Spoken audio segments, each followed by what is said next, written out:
আসসালামু আলাইকুম। লেক মনরোতে আসছি। ফোর্ট মেলন পার্ক এর পাশে লেক মনরো। একটু দেখালে ওই যে সূর্য ডুবতে চললো পরন্ত বিকেলে। আসলে আমি জানি না চন্দ্র সূর্যের কতটুকু এফেক্ট আছে এখানে, কতটুকু কি আছে।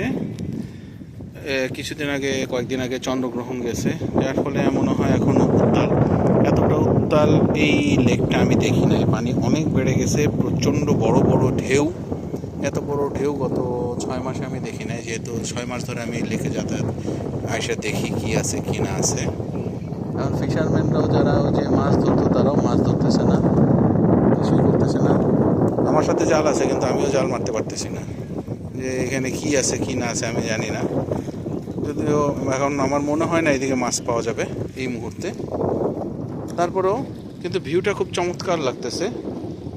মাছ ধরার নৌকাও দেখতেছি না।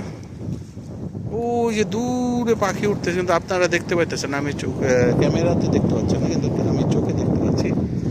আর আমেরিকার পতাকা ওইদিকে একটা আছে অর্ধনমিত করা, কেন জানি না অর্ধনমিত করা, একটা শোক দিবস মনে হয়। কমেন্টে জানাবেন কেমন লেগেছে।